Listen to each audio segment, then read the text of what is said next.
सभी को बोलेंगे झंडे को सलामी दो, तो सभी सलामी देके तब स्टार्ट कीजिएगा, ठीक है ना। लीजिए।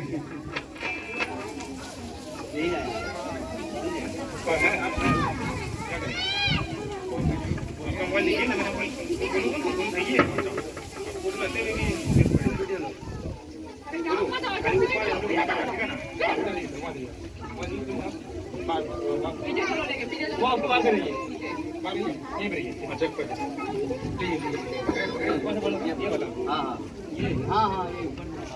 ये है ना। हाँ सर, हाँ यही है। चलिए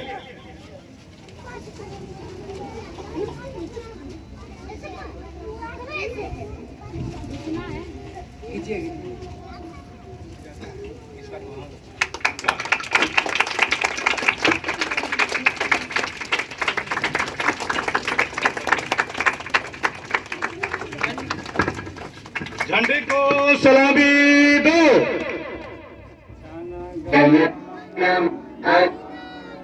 जय हे भारत भाग्य विधाता, पंजाब सिंध गुजरात मराठा द्राविड़ उत्कल बंगा, विंध्य हिमाचल यमुना गंगा उज्जल जलधि तरंगा, तब शुभ नामे जागे, तब शुभ आशीष मांगे, गाहे तब जय गाथा, जन गण मंगलदायक जय हे भारत भाग्य विधाता, जय हे जय हे जय हे जय जय जय जय हे।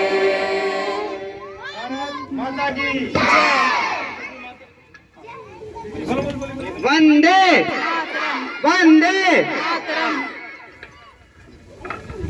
सुभाष चंद्र बोस अमर रहे, सुभाष चंद्र बोस, खुदीराम बोस, चंद्रशेखर आजाद। भारत माता की, भारत माता की, भारत माता की।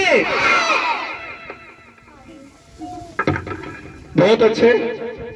तो बच्चों ज्यादा नहीं बोलूंगा, धूप बहुत ज्यादा है। तो ये पहले बताओ, आज हम लोग यहाँ पर जो उपस्थित हुए हैं, तो आज ये हमारे भारत के बहुत सारे नौजवानों का और जो शहीद हुए हैं उनकी कुर्बानियों को यादों में हम लोग यहाँ पर उपस्थित हुए हैं ना। तो चलो सबसे पहले हमारे आए हुए अतिथिगण और हमारे यहाँ के शिक्षकगण और सभी ग्रामवासियों को और हमारे नन्हे मुन्ने प्यारे बच्चों को ये स्वतंत्रता दिवस की हार्दिक अभिनंदन करता हूँ। तो आज बच्चों जानते हैं हम लोग यहाँ पे 79 वो स्वतंत्रता दिवस के उपलक्ष्य पर हम लोग यहाँ पर एकत्रित हुए हैं। आज के दिन ही हमारा देश अंग्रेजों के गुलामों से मुक्त हुए थे। आज से 78 वर्ष पूर्व, 78 वर्ष पूर्व हमारे भारत देश पर, जहां हम लोग अपने गांव समाज घर में रहते हैं ना, उसमें जैसे मम्मी पापा, हमारा दादा, हमारा मुखिया जी जो समाज में आदेश देते हैं और काम करते हैं, लेकिन आज से 78 वर्ष पूर्व ये आदेश हम लोग का माता पिता, हम लोग के दादा बुजुर्ग लोग आदेश नहीं देते थे। वो कौन देते थे? अंग्रेज, जो ब्रिटेन इंग्लैंड के रहने वाले थे।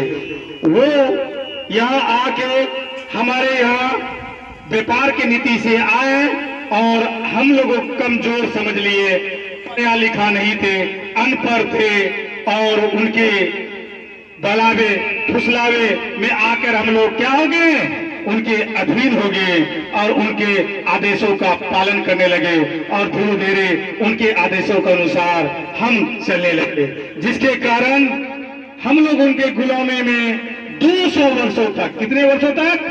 200 वर्षों तक उनके आदेशानुसार कार्य करना पड़ा। लेकिन जब हमारे भारत के नौजवानों जैसे पढ़ा लिखा महात्मा गांधी, सुभाष चंद्र बोस, चंद्रशेखर आजाद, ये सारे नेताओं ने, जो बड़े पढ़े लिखे नेता थे, ये लोग मिलकर हम लोग को पता चला कि नहीं, हम किसी के अधीन में हैं, और उन्होंने बड़ा संघर्ष करते हुए पहला मंगल पांडे जैसा सिपाही ने स्टार्ट किए अपने देश के आजादी के लिए कि नहीं, ये हमारा अधिकार है और इनको हम लेकर रहेंगे। और उनके अनुरूप चलते सभी हमारा देश के नौजवानों जितने पढ़े लिखे थे, जिनको शिक्षित थे, जो जान रहे थे कि गुलामी क्या चीज है, वो गुलाम से कैसे आजाद होंगे, तो उन्होंने अपने देश को आजादी के लिए अपने हजारों, लाखों, करोड़ों भारतीयवासियों अपने देश की आजादी के लिए अंग्रेजों से लड़े और हमारा देश को आजाद कराए और अपना आधिपत्य जमाए। और तब से लेकर आज तक हम लोग हर वर्ष उनकी यादों में उनकी कुर्बानियों को भूल न जाऊं, हम लोग क्या करते हैं, हर वर्ष आज के दिन उनको याद रखने के लिए स्वतंत्रता दिवस पूरा देश मनाते हैं कि उनकी कुर्बानी को व्यर्थ नहीं जाने देंगे, उनकी यादों को व्यर्थ नहीं जाने देंगे, और वो हमेशा याद कर रहे हैं। और उन्हीं के कुर्बानियों के अनुरूप ही हम लोग आज देश में, पूरे भारत संसार में जितने भी है, सभी आजादी पूर्वक हर कार्य को करते हैं। और इसीलिए हमें उनका कुर्बानी को कभी नहीं भूलना चाहिए। जिस प्रकार तुम्हारे अपने मम्मी पापा तुम्हारे लिए पढ़ाई लिखाई खर्च के लिए क्या नहीं करते हैं, लेकिन उनको भूलना चाहिए। तुम्हारा एक जन्मदिन आता है, तुम्हारे लिए क्या करते हैं कि तुम्हारा जितना भी फेस्टिवल के त्योहार तुम बोलते हो मम्मी पापा ये गिफ्ट दीजिए, वो लागत पूर्ति करते हैं। तो उनके आज्ञा अनुसार उनको कभी हम लोग को भूलना चाहिए नहीं भूलना चाहिए।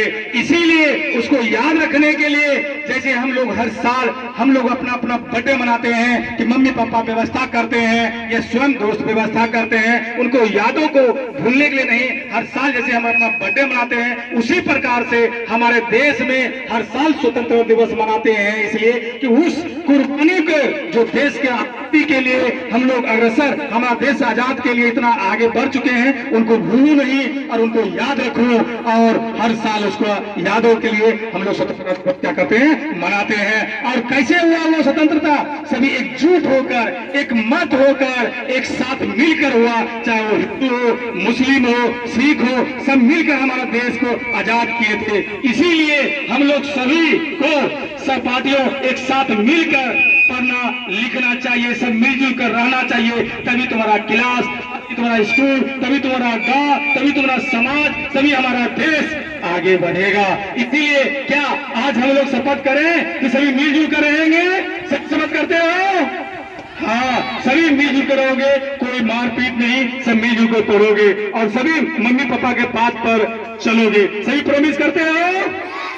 Very good. इसके साथ ही हम अपनी वाणी को विराम देते हैं और एक बार जयकारा लगाते हैं। भारत माता की, चंद्रशेखर आजाद की, महात्मा गांधी की, जवाहरलाल नेहरू की, सुभाष चंद्र बोस की, बहुत अच्छा, भारत माता की, वंदे वंदे। चलिए, इसी के साथ हम पुनः आप लोग का इस स्वतंत्रता दिवस के हार्दिक अभिनंदन करता हूं और करते रहेंगे। धन्यवाद। चलिए, इसी साथ दोस्तों तुम लोग का जो प्रोग्राम है वो करके जाना और आराम से करना। तो इसी साथ हमें थोड़ा लेट हो रहा है सर, हमें विदा दीजिएगा, माफ कीजिएगा। धन्यवाद। आप लोग भी ठीक है। चलिए, तो आप लोग करके जाइएगा, ठीक है मैम? तो फिर हम आते हैं, ठीक है ना? ठीक है, आज समय मिलेगा तो आइए सर, ठीक है? चलो, एक मिनट। आजादी का 79 इयर्स हो गया, भारत को आजाद हुए। आज से लगभग 200 साल तक हमारे देश पर अंग्रेजों ने राज किया, 200 साल तक। उसके बाद मुगलों ने राज किया और आज जाकर हमें आजादी मिली है। इसका मतलब ये था कि भारत को सोने की चिड़िया कहा जाता था बहुत पहले, आज से बहुत साल पहले भारत के पास इतना सोना था कि लोग विदेशों से व्यापार करने आते थे। भारत को विश्व गुरु कहा जाता था। यहाँ शिक्षा का बहुत बड़ा हब था, जैसे नालंदा विश्वविद्यालय, विक्रमशिला विश्वविद्यालय, तक्षशिला विश्वविद्यालय, ये बहुत सारा हब था जिसको लोगों ने लूट लिया। लूट कर यहाँ के सोने चांदी शिक्षा व्यवस्था को ध्वंस कर दिया ताकि देश आगे ना बढ़ सके। आज हम लोगों को जरूरी है कि शिक्षा को सबसे ज्यादा अग्रसर करें। अगर शिक्षा मजबूत होगा तो ही हमारा देश अग्रसर होगा। इसीलिए आप सब अपने बच्चों को 100 से 100% शिक्षा दें और हमारा शिक्षा स्तर 100% रहे, तभी हमारा देश विश्व गुरु की ओर स्थापित होगा। हमारे प्रधानमंत्री नरेंद्र मोदी ने जो संकल्प लिया है कि आजादी के जब 100वां साल होगा, आज से 20 साल बाद भारत का 100वां साल गिला मनाया जाएगा। उस समय हमारा देश विकसित राष्ट्र विश्व गुरु की पटल पर खड़ा होगा। भारत ने बहुत ज्यादा संघर्ष किया है अपने आजादी के लिए, बहुत ज्यादा कुर्बानियां दी है, बहुत सारे लोग फांसी के तख्ते पे झूले हैं इस आजादी के लिए। ये आजादी व्यर्थ ऐसी। हम लोग देखते हैं कि हम लोग अपने देश के तिरंगे का भी अपमान करते हैं। मैं सभी अभिभावक बंधुओं से निवेदन करूंगा घर में कि अपने तिरंगे झंडे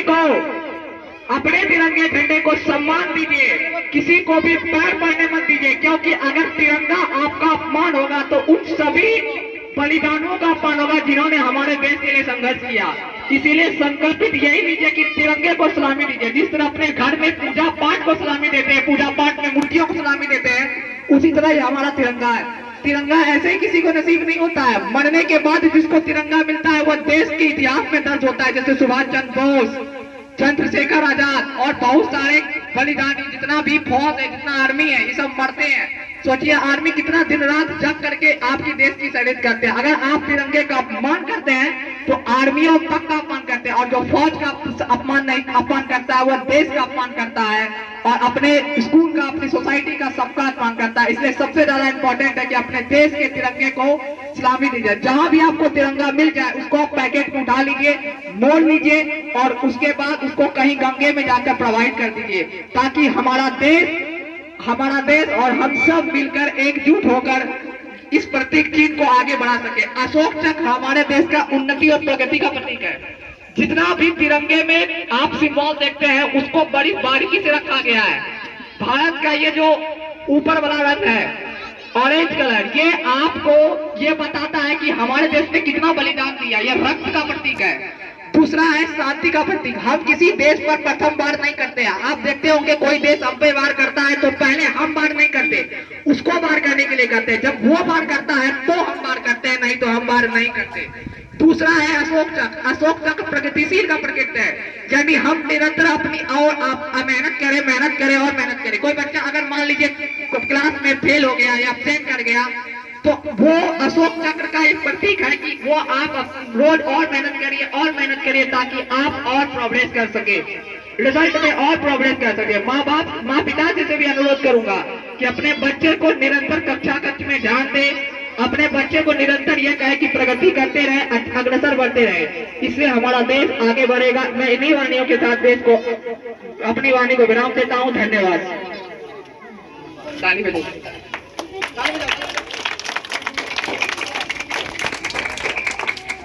बहुत बहुत धन्यवाद सर।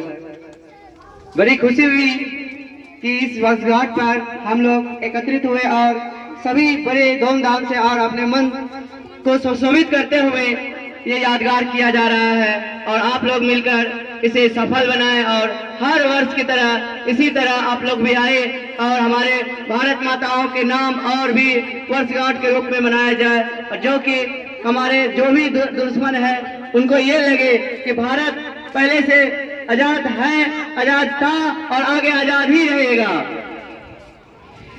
कहते हैं सूरज और चांद जितने दूरी होती है उसी प्रकार हमारा आजादी भी उसी के फासले से प्राप्ति हुई है। और सभी श्रोताओं से, सभी माता बहनों एवं सहपाठी एवं शिक्षिकाओं से निवेदन करता हूँ कि मैं अपने तरफ से बहुत बहुत अभिनंदन करता हूँ और करता रहूंगा। सभी क्लास वाले बच्चे से आवेदन है कि प्लीज आप अपने अपने कक्षा में जाकर अपने सीट पर बैठ जाएंगे, ताकि किसी भी प्रकार का किसी भी व्यक्ति को कोई परेशानी ना हो। आपसे काइंडली रिक्वेस्ट है मैं नहीं जानता। ओके